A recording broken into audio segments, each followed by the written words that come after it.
maybe when I was not a climber or even through my climbing journey, it has never been a problem because look, some food on the mountain is what?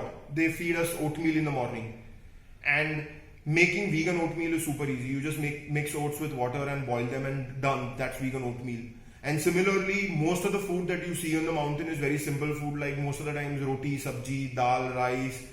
And all you have to do to veganize that is simply don't put ghee or butter in it. That's as simple as that. So finding vegan food, not a problem at all.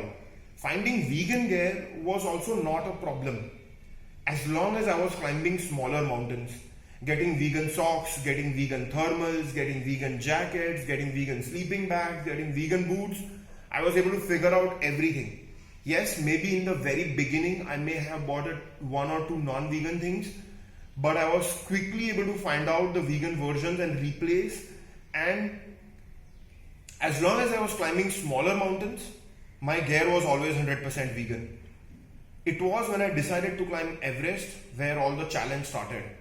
On Everest, you wear something called a one-piece suit, and this one-piece suit sort of protects you in temperatures of as low as minus 50 degrees Celsius, critically at 29,000 feet where there is no oxygen to keep you warm. So this piece of gear is made from feathers of slaughtered geese. It's called down, and through my research I found out that there was not a single synthetic one-piece suit in the world that existed.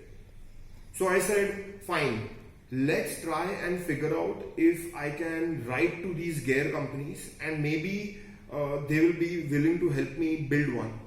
So I started writing to North Face. I wrote to another company called Mountain Hardwear. I wrote to another company called Wrap. These are 3 or 4 of the most famous gear companies in the world.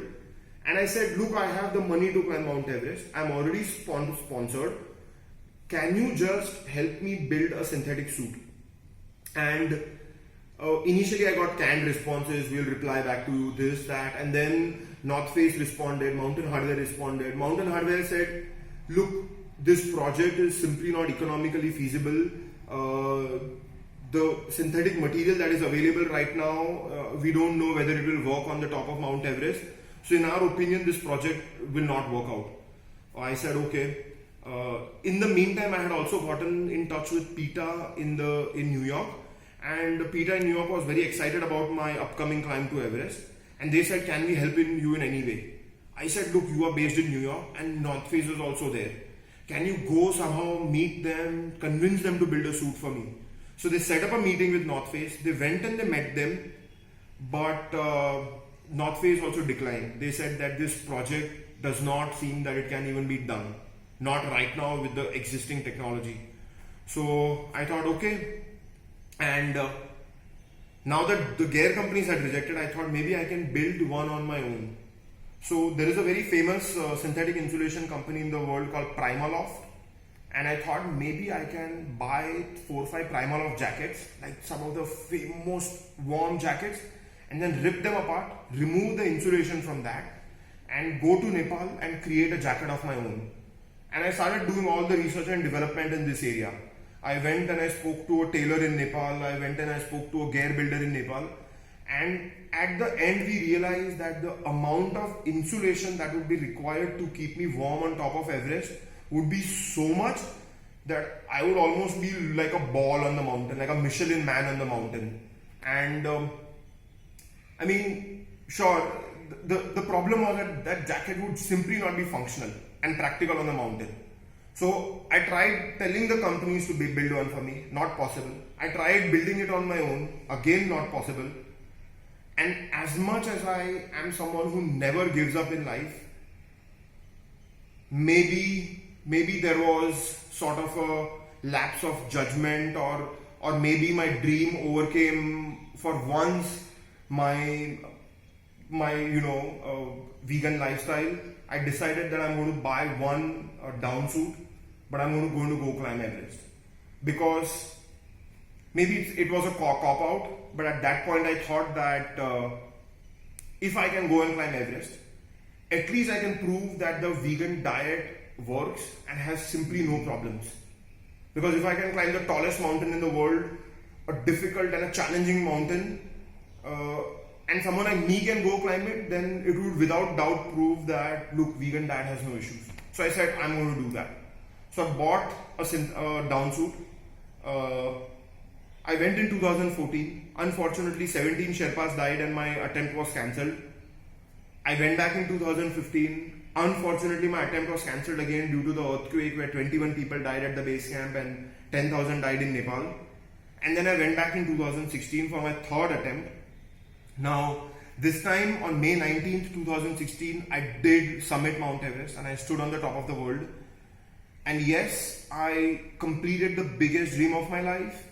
But I go back in 2010, and in 2010 when I decided that I was going to climb Mount Everest, I had promised myself that I would climb it as a vegan or not climb it at all.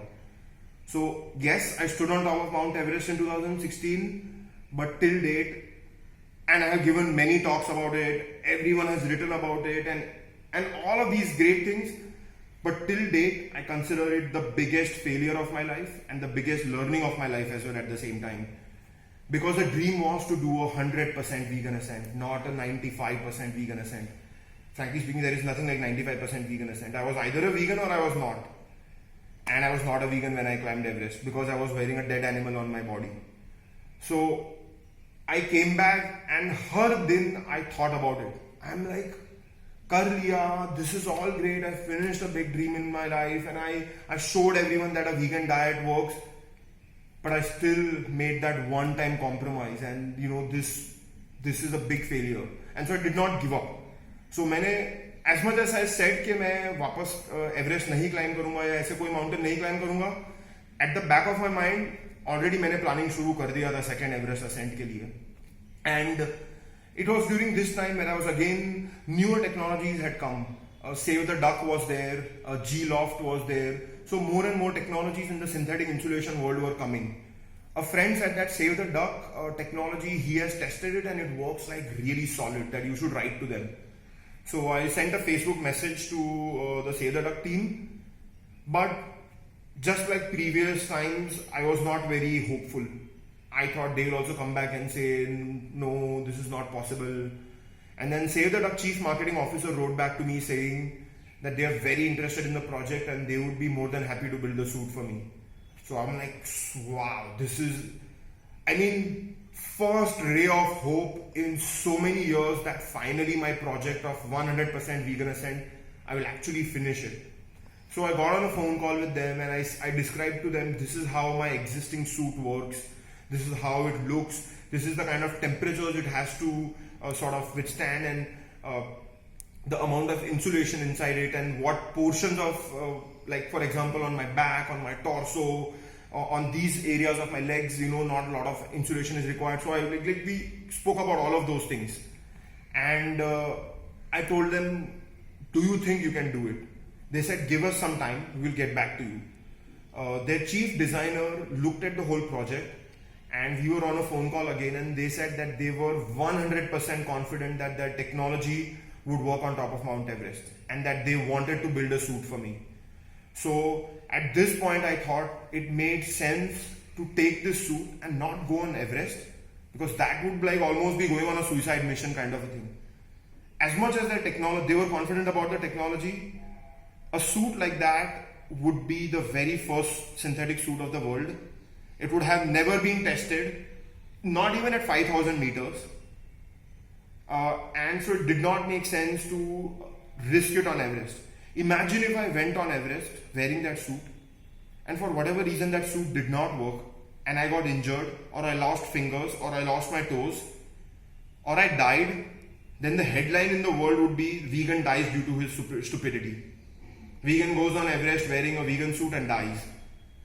We are scrutinized far more than any other diet system or any other movement on this planet. And in 2016, a lady died climbing Everest who was a vegan. And if you go on Google, there are more than 1 lakh articles on this lady itself. I climbed Everest that year. I don't have 10 articles. But a lady who doesn't climb Everest but dies has 1 lakh articles. So you can imagine what would have happened if I had died on the mountain.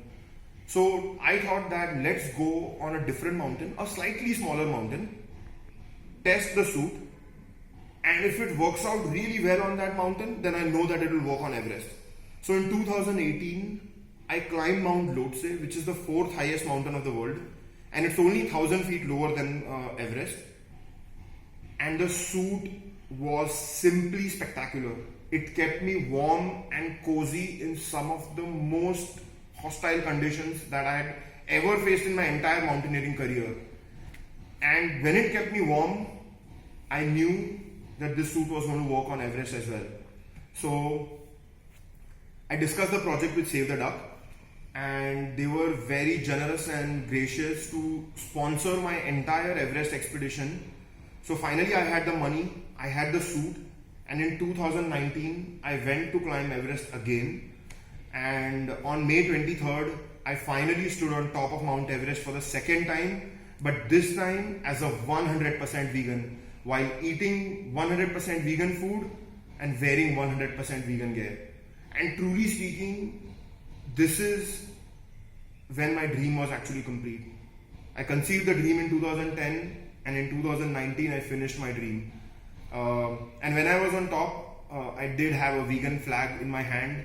So yeah, I think it even though I enjoyed my summit in 2016 a lot more, I enjoyed the time on the top. But in the retrospect, 2019, 5 minutes on the top of Mount Everest were the best 5 minutes of my life, because I was able to summit as a 100% vegan and sort of tell the world that no animal needs to die for us to achieve the biggest dreams of our life.